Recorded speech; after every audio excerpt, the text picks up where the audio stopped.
Hi viewers, welcome to our channel. ప్రస్తుతం మనతో పాటు సీనియర్ జర్నలిస్ట్ దామ బాలసార్ వారితో మాట్లాడతాం. నమస్కారం సార్.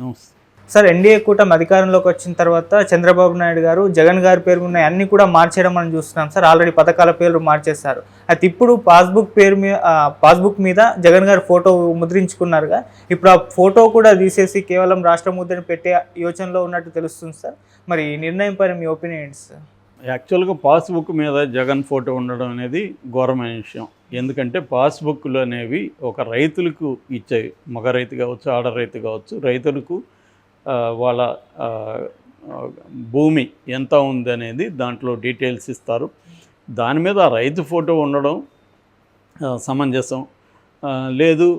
గవర్నమెంట్కి సంబంధించిన ముద్ర, రాజముద్ర ఉండడం సమంజసం తప్ప ముఖ్యమంత్రి ఫోటో అనేది దాని మీద ఉండడం అనేది కరెక్ట్ కాదు. దాని మీద తీవ్ర విమర్శలు గతంలో కూడా వచ్చాయి. అయితే ప్రతి రాష్ట్ర ప్రభుత్వాలకి ఈ జబ్బు అయితే ఉంది. ముఖ్యమంత్రులు వాళ్ళ ఫోటోలు వేసుకోవడం, ప్రతి దాని మీద వాళ్ళ పేర్లతో పథకాలు పెట్టుకోవడం, లేదా వాళ్ళ పూర్వీకుల పేర్లతో పెట్టుకోవడం, ఇది ఉంది. ఏదో రాష్ట్రం వాళ్ళు జాగిరైనట్టు. అంతకుముందు కూడా చంద్రబాబు చంద్రన్న పథకం, ఎన్టీఆర్ చంద్రన్న, ఈ రెండు పేర్లే ఎక్కువ వాడేవాళ్ళు. ఆ తర్వాత జగన్ వచ్చినాక వైఎస్ఆర్ ఉన్నప్పుడేమో ఆయన కాంగ్రెస్ కాబట్టి ఇందిరమ్మ, రాజీవ్ వీళ్ళ పేర్లు ఉండేవి.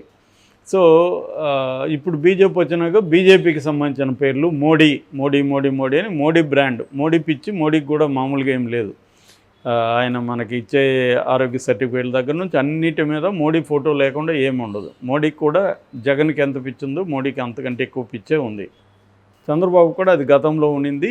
అయితే ఇప్పుడు మేబీ పవన్ కళ్యాణ్ కూడా ఉండడం వల్ల పవన్ కళ్యాణ్ కూడా కొంత గట్టిగానే వ్యతిరేకించాడు. ఇలా వ్యక్తుల పేర్లు మనవి పెట్టే బదులు ఆల్రెడీ రాష్ట్రానికి, దేశానికి సేవ చేసిన వాళ్ళ పేర్లు పెడదామని, అందుకనే వాళ్ళు పథకాలు మార్చినప్పుడు కూడా కొన్ని పథకాలకి ఇప్పుడు కొత్తగా పెట్టినప్పుడు కూడా సర్వేపల్లి రాధాకృష్ణ పేరు ఒకటి, డొక్కా సీతమ్మ పేరు ఒకటి, అబ్దుల్ కలాం పేరు ఒకటి, ఇలాగ పెట్టారు. అది మంచి సంప్రదాయం. యాక్చువల్గా మనకి కర్ణాటకలో చూస్తే చాలా సాహిత్యకారుల పేర్లు కూడా వాళ్ళ వీధులకి, మెయిన్ రోడ్లకు కూడా సాహిత్యకారులు, కువెంపు రోడ్ అని ఇట్లా పెడతాం. కువెంపు అని ఆయన అక్కడ ఒక గొప్ప సాహిత్యవేత్త. అలాగా కన్నడలో అది కనపడుతుంది, కొంతవరకు తమిళనాడులో కూడా అది కనపడుతుంది. ఆ కల్చరు అంటే తమ సాంస్కృతిక, తమ రాజకీయ, సాంస్కృతిక, సామాజిక జీవితాల్లో సహాయం చేయొచ్చు, లేదా ఇన్ఫ్లుయెన్స్ చేసిన పర్సనాలిటీస్ పేర్లను వాడుకోవడం ద్వారా ఒక ఇన్స్పిరేషనల్. ఇప్పుడు డొక్కా సీతమ్మ, ఆమె చాలామందికి అన్నం పెట్టింది, అన్నపూర్ణ, ఆంధ్ర అన్నపూర్ణగా కీర్తి వచ్చింది. ఆమె పేరు చెప్పడం వల్ల ఆమె హిస్టరీ ఏంటి అన్నది కూడా జనాలకి తెలుస్తుంది.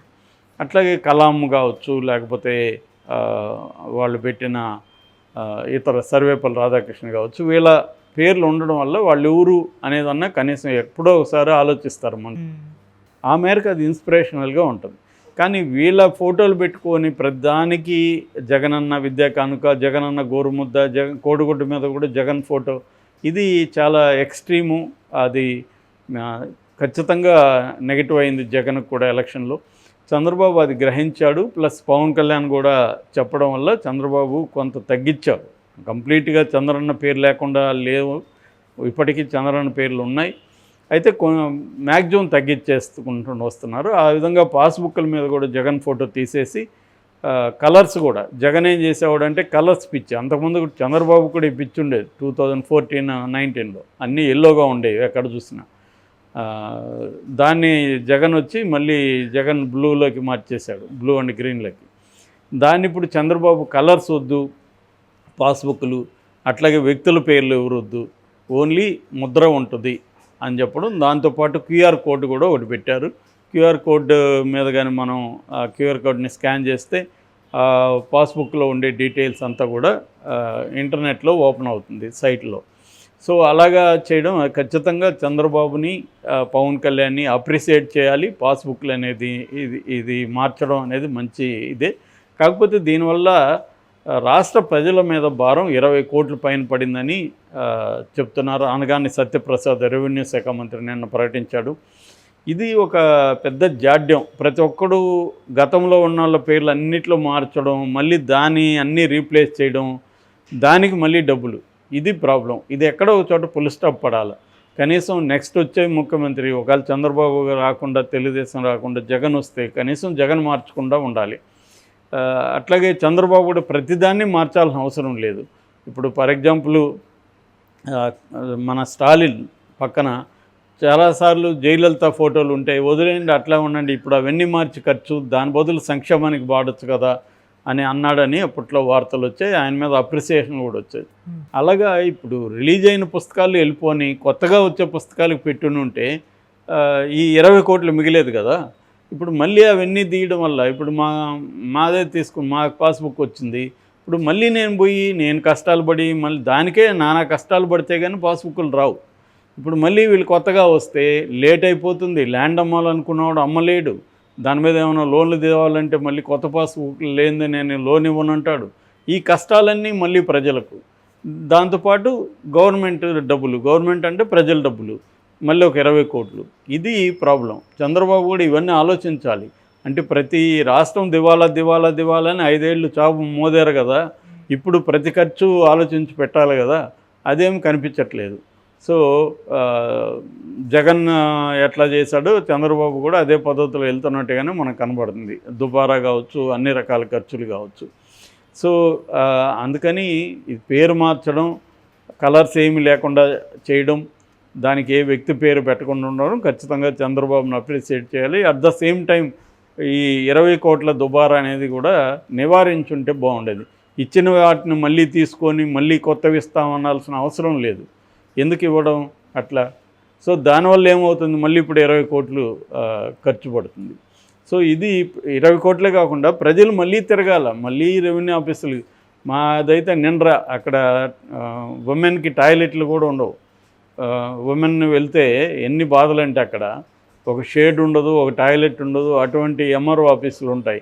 సో అక్కడ పోయి వీళ్ళు రోజుల తరబడి వెయిట్ చేయాలి. వాడు అపాయింట్మెంట్ ఇవ్వడు, ఎంఆర్ఓ పిలవడు. విమెన్ తిరుగుతూ ఉన్నారు కదా, వాళ్ళతో ఎందుకు వచ్చారా ఏమని మాట్లాడే దిక్కు ఉండదు. ఇటువంటి దీంట్లో మళ్ళీ వీళ్ళు పోయి పాస్బుక్లు, ముసలోళ్ళు అయితే ఇంకా వాళ్ళు వెళ్ళి మళ్ళీ అక్కడ ఇవి చేయాలి, బయోమెట్రిక్ ఇవన్నీ ఉన్నాయి. ఈ మనుషులు కష్టాలు పెట్టడం అనేది కరెక్ట్ కాదు. సో ప్రజలకి మరింత సులభతరం చేయాలి తప్ప ప్రభుత్వ ప్రక్రియల్ని ఇంకా మేడ్ డిఫికల్ట్ లాగా అయిపోయింది. ఇది చంద్రబాబు ప్రభుత్వం అయినా ఇది ఆలోచించాలి. పవన్ కళ్యాణ్ చంద్రబాబులు దీన్ని మరింత ఇబ్బంది పెట్టడం ఎందుకు, ఆల్రెడీ అయిపోయినాయి, కొత్తవి ఇష్యూ చేయకుండా ఉంటే సరిపోతుంది. మళ్ళీ పాతవి తీసుకొని దానికి ఆల్రెడీ ఖర్చా, దానికి ఒక 20 కోట్లు ఖర్చు ఉంటుంది, ఇదొక 20 కోట్లు, మళ్ళీ 40 కోట్లు ఖర్చు అయినట్లు లెక్క కదా. అట్లాగే సర్వేది కూడా మొన్నటి వరకు జగన్ చేసిన 7,000 గ్రామాలు ఎన్నో జగన్ ఆల్రెడీ సర్వే కంప్లీట్ చేశాడు. దాన్ని దాన్ని మనం రద్దు చేస్తాము, ఆ సర్వేలు చెల్లవని అన్నారు. దానివల్ల కూడా ఇబ్బందులు. ఇప్పుడు మళ్ళీ సర్వేలు చేయించుకోవాలి, మళ్ళీ ఇప్పుడు మాలాంటి వాళ్ళు మళ్ళీ మేము వెళ్ళి అక్కడ కూర్చోవాలి, మళ్ళీ సర్వేలు చేయించుకోవాలి, ఈ బాధలు. మళ్ళీ ఇప్పుడు నిర్ణయం చెప్తున్నారు, ఆ సర్వేలు చేసిన దాన్ని రద్దు చేయము, కానీ 5% మంది ప్రజలు వ్యతిరేకంగా ఉన్నారు, వాళ్ళ ఎక్కడెక్కడ వ్యతిరేకంగా ఉన్నారో అక్కడ మాత్రం మళ్ళీ రీసర్వేలు చేయిస్తాం. ఇది మళ్ళీ కన్ఫ్యూజన్లో పెట్టడం. అంటే ల్యాండ్ మీద ఎందుకు పారదర్శకంగా ఏ ప్రభుత్వం ఏ పార్టీ ఉండదంటే, వాళ్ళకి రెవెన్యూ, పర్సనల్ రెవెన్యూ కానీ ప్రభుత్వ రెవెన్యూ కానీ ల్యాండ్స్ మీద ఎక్కువ వస్తుంటాయి. ముఖ్యంగా పర్సనల్గా ల్యాండ్ ఆక్యుపై చేసుకోవడం, అది వైసీపీ చేసింది, వీళ్ళు కూడా చేస్తున్నారు. సో అందువల్ల దీన్ని అప్రిషియేట్ చేస్తూనే మిగతా విషయాల్లో కూడా చంద్రబాబు అండ్ పవన్ కళ్యాణ్